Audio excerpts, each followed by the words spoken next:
Hello students, welcome to RHchemistry. So ಇವತ್ತು release ಮಾಡಿರುವಂತಹ schedule ಅನ್ನು ನೋಡಿದ ಮೇಲೆ ನನಗೆ ಒಂದು ಡೌಟ್ ಬರ್ತಾ ಇದೆ. ನಾನು ಅದಕ್ಕೆ ಈ ಒಂದು ವಿಡಿಯೋದ ಮೂಲಕ KEದವರಿಗೆ ನಿಮಗೇನಾದ್ರೂ ಮರ್ತು ಹೋಗಿದ್ರೆ ಅಂತ ಹೇಳಿ ನೆನಪಿಸ್ತಾ ಇದ್ದೀನಿ, ಅಥವಾ ನೀವು ಇಂಟೆನ್ಷನಲಿ ಏನಾದ್ರೂ ಇದನ್ನ ಮಾಡಿದಿದ್ರೆ ನನ್ನ ಒಂದು ರಿಕ್ವೆಸ್ಟ್ ಸ್ಟೂಡೆಂಟ್ಸ್ ಕಮ್ಯುನಿಟಿ ಕಡೆಯಿಂದ, please look at this. Which is that? ಏನಾಗಾದ್ರೆ ನೋಡಿ, very second round mock allotment. ನಿಮಗೆ ಗೊತ್ತಿರುವಂತಹ ಒಂದು ಶೆಡ್ಯೂಲ್, ಈಗ ಒಂದು ಶೆಡ್ಯೂಲ್ ಈಗ ತಾನೇ ರಿಲೀಸ್ ಆಗಿದೆ, ಅದನ್ನ ನೋಡ್ತಾ ಹೋದ್ರೆ ಸೊ 7th ಇಂದ 10th ವರೆಗೆ ನಿಮಗೆ ಆಪ್ಷನ್ ಎಂಟ್ರಿ ಅಂದ್ರೆ ಹೊಸದಾಗಿ ಯಾವುದೇ ಆಪ್ಷನ್ ಅನ್ನು ಆಡ್ ಮಾಡೋದಕ್ಕೆ ಬರೋದಿಲ್ಲ. ಬಟ್ ಈಗ ಆಲ್ರೆಡಿ ಫಸ್ಟ್ ರೌಂಡ್ ಗಿಂತ ಮುಂಚೆ ಆಡ್ ಮಾಡಿರುವಂತ ಆಪ್ಷನ್ ಅಲ್ಲಿ ರೀಆರ್ಡರ್ ಮಾಡಬಹುದು, ಡಿಲೀಟ್ ಮಾಡಬಹುದು. ಕರೆಕ್ಟ್ ಆಗಿ ಕೇಳಿಸ್ಕೊಳ್ಳಿ, ಡಿಲೀಟ್ ಮಾಡಬಹುದು, ರೀಆರ್ಡರ್ ಮಾಡಬಹುದು, ಪ್ರಿಫರೆನ್ಸ್ ಅನ್ನ ಮೇಲೆ ಕೆಳಗೆ ಮಾಡಬಹುದು.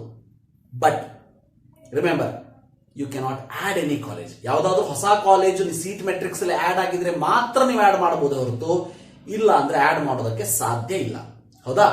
ಇಷ್ಟು 7 to 10th ಡಿಸೆಂಬರ್ ತನಕ ಆದ್ಮೇಲೆ directly they are telling 11th December second round allotment final result. 11th December second round final result. ಹಾಗಾದ್ರೆ very second round mock allotment. Mock allotment ನೀವು ಕೊಡ್ಲೇಬೇಕು KEದವರು. ಯಾಕಂದ್ರೆ ನೀವು ಲಾಸ್ಟ್ ಇಯರ್ ಆಗಲಿ ಅಥವಾ ಇಲ್ಲಿವರೆಗೆ ಅಪ್ ಟು ಲಾಸ್ಟ್ ಇಯರ್ ನೋಡ್ತಾ ಹೋದ್ರೆ first mock allotment first round, second mock allotment second round ಅಂತಾನೆ ಇರ್ತದೆ. ಸೊ ಅದನ್ನ ಅವರು ಕೊಡ್ಲೇಬೇಕು. Remember, but no dates are present in the schedule. ಯಾವುದೇ ಡೇಟ್ಸ್ ಅನ್ನ ಶೆಡ್ಯೂಲ್ ಅಲ್ಲಿ ಮೆನ್ಷನ್ ಮಾಡಿಲ್ಲ. ಯಾಕೆ? ನಾನು KEದವರು ಕೇಳ್ಕೊಳ್ಳೋದಿಷ್ಟೇ, ನಿಮಗೇನಾದ್ರೂ ಮರ್ತು ಹೋಗಿದ್ರೆ, ಯಾಕಂದ್ರೆ ಬಹಳಷ್ಟು ನೋಟಿಫಿಕೇಶನ್ ಅಲ್ಲಿ ಬಹಳ ಏನೇನೋ ಮರ್ತು ಹೋಗ್ಬಿಟ್ಟಿತ್ತು ನಿಮಗೆ.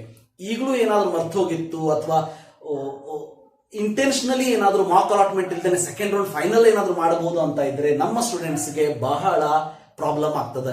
ಯಾಕಂದ್ರೆ ಫಸ್ಟ್ ರೌಂಡ್ ಗಿಂತ ಮುಂಚೆ ಏನು ಮಾಕ್ ಅಲಾಟ್ಮೆಂಟ್ ಕೊಟ್ಟಿದ್ರು, ಅದಾದ್ಮೇಲೂ ಕೂಡ ಬಹಳಷ್ಟು ಜನ ಸ್ಟೂಡೆಂಟ್ಸ್ ತಮ್ಮ ಆರ್ಡರ್ ನ ಚೇಂಜ್ ಮಾಡ್ಕೊಂಡ್ಮೇಲೆ ಗುಡ್ ಕಾಲೇಜ್ ಸಿಕ್ಕಿರುವಂತ ಉದಾಹರಣೆಗಳಿದೆ, ಬೆಸ್ಟ್ ಕಾಲೇಜಲ್ಲಿ ಅಡ್ಮಿಷನ್ ಆಗಿರುವಂತ ಉದಾಹರಣೆ ಇದೆ. ಅಂದ್ರೆ ಮಾಕ್ ಅಲಾಟ್ಮೆಂಟ್ ಇಂದ ನಮಗೊಂದು ಐಡಿಯಾ ಬರ್ತದೆ, ಯಾವ ಕಾಲೇಜ್ ನನಗೆ ಸೀಟ್ ಸಿಗಬಹುದು, ನನಗಿಂತ ಬೆಸ್ಟ್ ಕಾಲೇಜಲ್ಲಿ ಅಂದ್ರೆ ಚಲೋ ಕಾಲೇಜಲ್ಲಿ ನನಗಿಂತ ಕಡಿಮೆ ರ್ಯಾಂಕ್ ಇದ್ದವರಿಗೆ ಸೀಟ್ ಸಿಕ್ಕಿದೆಯಾ, ನನ್ನ ಒಂದು ಪ್ರಿಫರೆನ್ಸ್ ಅಲ್ಲಿ ರಾಂಗ್ ಇದೆಯಾ, ಇದನ್ನೆಲ್ಲ ನೋಡ್ಕೊಂಡು ಚೇಂಜ್ ಮಾಡ್ಕೊಳ್ಳೋದಕ್ಕೆ ಒಂದು ಅವಕಾಶ ನಮಗೆ ಮಾಕ್ ಅಲಾಟ್ಮೆಂಟ್. ಇದಕ್ಕೆ ನಮಗೆ ಮಾಕ್ ಅಲಾಟ್ಮೆಂಟ್ ಬೇಕೇ ಬೇಕು. ಇದೊಂದು ರೀತಿ ಇಲ್ಲ ಅಂದ್ರೆ ಹೇಗಾಗ್ತದೆ, ಎನ್ಯುವಲ್ ಎಕ್ಸಾಮ್ ಅನ್ನ ಪ್ರಿಪರೇಟರಿ ಎಕ್ಸಾಮ್ ಇಲ್ದೇನೆ ಮಾಡಿದ ಹಾಗೆ. ಪ್ರಿಪರೇಟರಿ ಎಕ್ಸಾಮ್ ಅಲ್ಲಿ ಬೇಕು ನಮಗೆ, ಯಾಕಂದ್ರೆ will come to know our ability. ಅದೇ ರೀತಿ ಮಾಕ್ ಅಲಾಟ್ಮೆಂಟ್ ಇದರಲ್ಲಿ ನಿಮಗೆ ಗೊತ್ತಾಗ್ತದೆ. So second round mock allotment ನಮಗೆ ಬೇಕೇ ಬೇಕು. ಸ್ಟೂಡೆಂಟ್ ಕಡೆಯಿಂದ ನಾನು ರಿಕ್ವೆಸ್ಟ್ ಮಾಡ್ಕೊತಾ ಇದ್ದೀನಿ KEದವರಿಗೆ, ಪ್ಲೀಸ್ ಲುಕ್ ಎಟ್ ದಿಸ್. ಯಾಕಂದ್ರೆ ಇಲ್ಲಿವರೆಗೆ ನೀವು ಕೊಟ್ಟಿದ್ದೀರಿ, ಈಗ ಹರಿಬರಿ ಮಾಡಿಕೊಂಡು ಇಷ್ಟು ದಿನ ಕಾದಿದ್ದೀವಿ, ಇನ್ನೊಂದು ದಿವಸ ನಾವು ವೇಟ್ ಮಾಡ್ತೀವಿ. ಅಟ್ಲೀಸ್ಟ್ 7 to 10th ಅಂತ ಇದೆ, 10th ಆದ್ಮೇಲೆ ಒಂದು ದಿವಸ ನಾವು ಮಾಕ್ ಅಲಾಟ್ಮೆಂಟ್ ಕೊಡಿ. ಅದಾದ್ಮೇಲೆ ಬೇಕಾದ್ರೆ ನೀವು ಓನ್ಲಿ 4 hours ಕೊಡಿ ನಮಗೆ.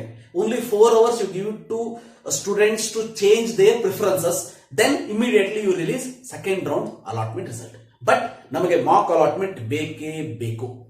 So that is my request to KEA, and Mach allotment ಕೊಡ್ತಾರೆ ಅನ್ನೋ ಆಸೆಯೊಂದಿಗೆ ನೀವೇನಾದ್ರೂ ನನ್ನ ಚಾನಲ್ ಸಬ್ಸ್ಕ್ರೈಬ್ ಮಾಡಿಲ್ಲ ಅಂದ್ರೆ ಈ ಎಫರ್ಟ್ಗೆ ನೀವು ಮಾಡಲೇಬೇಕು. ನನ್ನ ಒಂದು ಸಪೋರ್ಟ್ ನಿಮ್ಗೆ ಯಾವಾಗಲೂ ಇರ್ತದೆ, ನಿಮ್ಮ ಸಪೋರ್ಟ್ ನನಗೆ ಇರಲಿ. Thank you for watching. Have a nice day.